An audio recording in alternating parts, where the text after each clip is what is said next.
Fala galerinha, tudo bem? João Soares aqui, professor de Biologia do Enem 360. Estamos aqui para a gente resolver mais algumas questões de Biologia do Enem. Mas antes de começar, não se esqueçam, se inscreve no nosso canal para vocês conseguirem acompanhar nossas videoaulas, curte nosso trabalho e compartilhe ele também, tá? Quem quiser também pode me seguir no Instagram, vocês vão encontrar algumas postagens de Biologia e vocês vão resolver outros exercícios de Biologia comigo lá. Vamos começar. Hoje nós iremos falar sobre biologia humana, né? O terceiro tópico mais cobrado no Enem. 14% das questões de biologia são de biologia humana, né? Em geral, sobre anatomia e fisiologia humana. Poucas questões são de histologia. A questão de hoje é do Enem de 2018, tá? Vamos ler ali o enunciado e depois a gente resolve. Para serem absorvidas pelas células do intestino humano, os lipídios ingeridos precisam ser primeiramente emulsificados.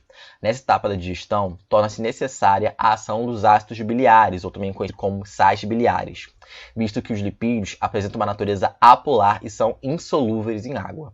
Esses ácidos atuam no processo de modo A. Letra A. Hidrolisar os lipídios. B. Agir como detergente. C.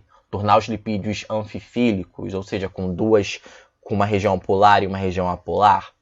D. Promover a secreção dos lipases. Ou E. Estimular o trânsito intestinal dos lipídios. Bom, essa questão ela fala sobre o sistema digestório, né? E fala especificamente sobre como as gorduras vão ser digeridas dentro desse sistema. Vamos recapitular o que é sistema digestório, tá? O sistema digestório ele é formado por um conjunto de órgãos e estruturas que têm como função digerir os alimentos, ou seja, transformar eles em moléculas menores. Essa transformação acontece de forma mecânica quando você mastiga, por exemplo, o alimento, ou através da ação enzimática, como, por exemplo, a amilase salivar, a pepsina e a tripsina, que vão atuar nos nutrientes, quebrando eles, né, e transformando eles em moléculas menores. Só a partir dessa digestão que o meu corpo, especificamente o meu intestino, vai absorver esses nutrientes para que caia na corrente sanguínea. Vamos relembrar, né, que, por exemplo, o amido ele começa a ser digerido na boca, as proteínas começam a ser digeridas no estômago com a sinopepsina, mas as gorduras elas começam a ser digeridas e terminam a sua digestão apenas no intestino. O problema de digerir gordura é que a gordura ela é apolar, ela é hidrofóbica, e isso dificulta um pouquinho a digestão, né? Mas já a gente vai falar sobre isso. A enzima que vai ser responsável pela digestão da gordura é uma enzima chamada de lipase. E ela é produzida pelo meu pâncreas, que é um tipo de glândula mista. Então, quando o pâncreas produz o suco pancreático, que é um suco digestivo, lá dentro do suco vão existir várias enzimas, incluindo a lipase, que vai atuar sobre as gorduras. A questão é que nessa solução, né, nesse suco pancreático, eu tenho enzimas, eu tenho bicarbonato, porque eu tenho que neutralizar a acidez do estômago, né, daqueles restos de alimentos que foram digeridos que está chegando junto com ácido clorídrico no intestino. Então esse bicarbonato neutraliza um pouquinho a acidez desse alimento que está chegando ali. Além disso, vai garantir a formação de um pH mais básico, que vai ser importante para a atuação dessas enzimas pancreáticas. E você tem água nesse suco pancreático. Então as enzimas estão embebidas ali naquela solução. E as gorduras, elas são apolares, elas não se misturam com a água. Então como é que a minha lipase, que está na água, vai conseguir agir na gordura que ela é apolar? É meio complicado, né? É meio estranho, né? Da mesma forma que, por exemplo, você pega uma panela engordurada e você vai lavar com ela, se você vai lavar ela, se você coloca só água, a gordura não sai. Né? Exatamente porque a água não se mistura com a gordura. O que vai acontecer ali então? O fígado ele vai começar a produzir substâncias chamadas de sais biliares ou ácidos biliares, né? E essas unidades, esses sais biliares, vão compor uma substância chamada de bile. E a bile, que é produzida no fígado, ela vai ser armazenada, né, nessa imagem vocês podem ver, vai ser armazenada nessa estrutura chamada de vesícula biliar, e quando o alimento chega no intestino delgado, essa vesícula biliar contrai e expulsa essa bile que vai em direção ao intestino delgado. E a função dessa bile é o seguinte, lembra que eu falei anteriormente que é difícil você lavar uma panela com óleo apenas com água? É difícil. Para você conseguir limpar isso, o que você coloca? Você coloca um sabão, você coloca um detergente. E a bile vai atuar da mesma forma que um detergente. Ela vai emulsificar o lipídio, ou seja, vai dissolver aquela gordura em água.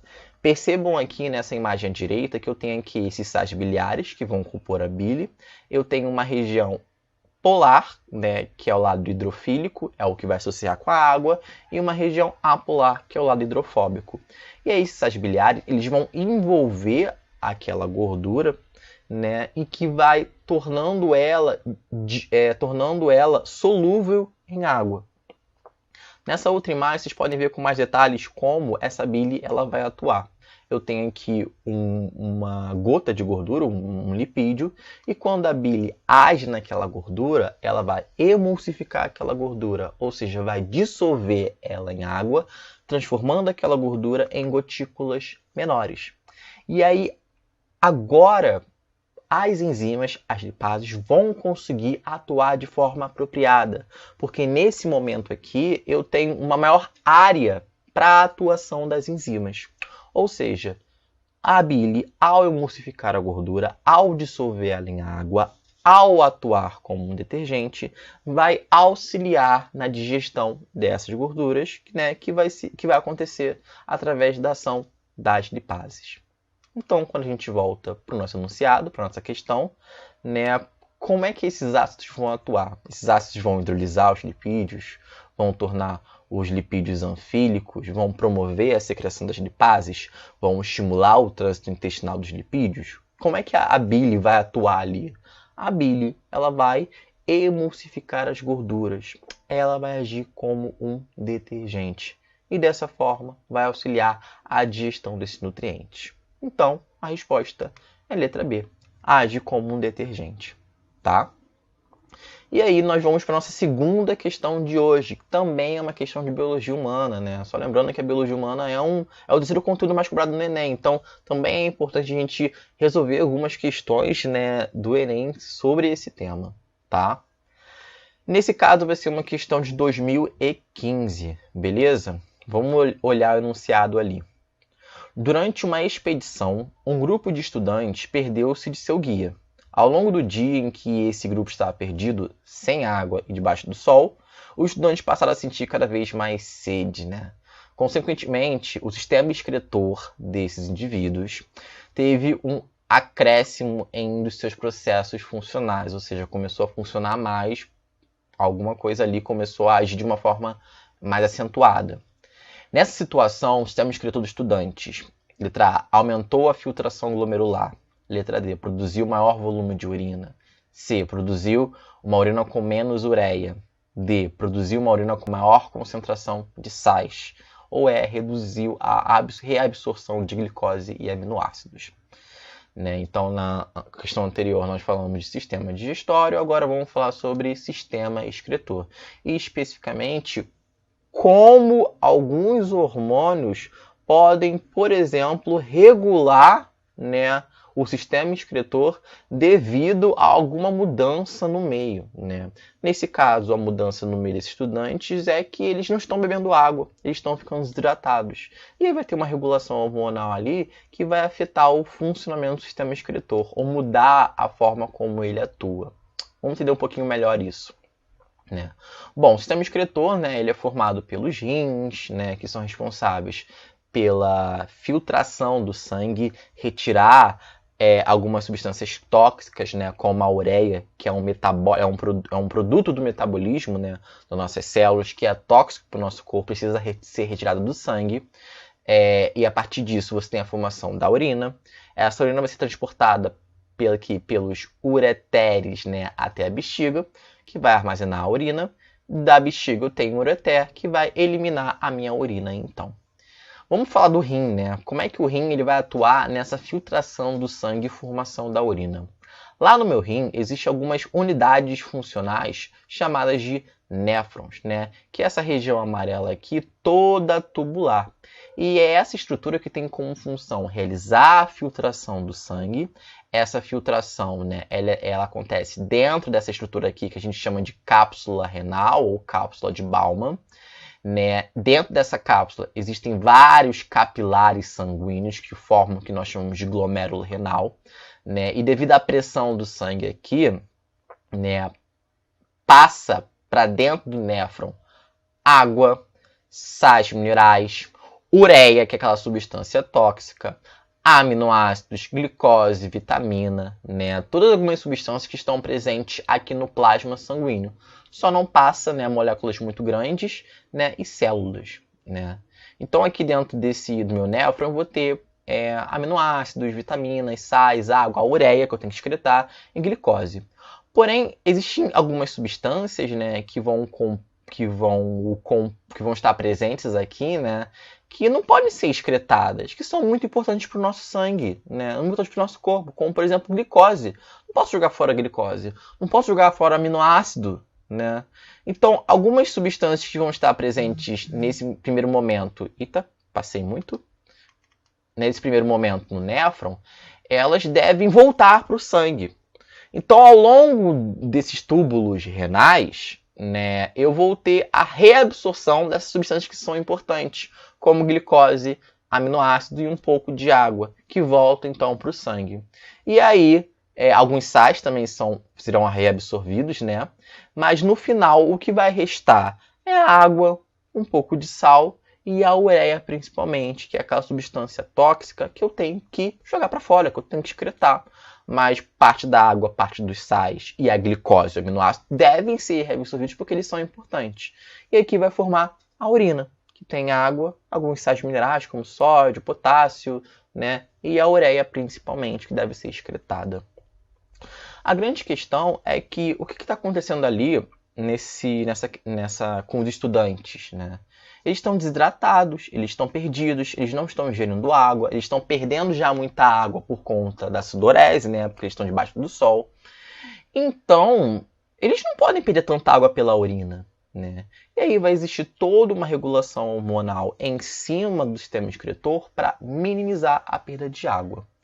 Então, quando o meu corpo está com uma baixa quantidade de água, né, não estou ingerindo água, esse processo de desidratação ele é percebido por uma região do meu cérebro chamada de hipotálamo. E esse hipotálamo vai produzir um hormônio chamado de hormônio antidiurético, ou também conhecido como ADH, pela sigla ADH. Esse ADH ele é mandado pela hipófise, depois a hipófise manda esse hormônio para a corrente sanguínea e esse hormônio vai chegar lá no néfron e vai agir no néfron.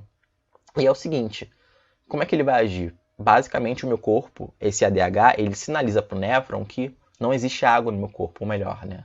A pessoa está desidratada, tem pouca água. Então a urina não pode conter tanta água assim, o corpo humano não pode excretar tanta água. E aí então esse ADH vai estimular o néfron, especificamente, né, essas regiões aqui, né, o túbulo coletor, que a gente chama, né, deixa eu botar minha setinha aqui, o túbulo coletor e o túbulo distal, eles vão sofrer a ação do ADH, e o que vai acontecer ali?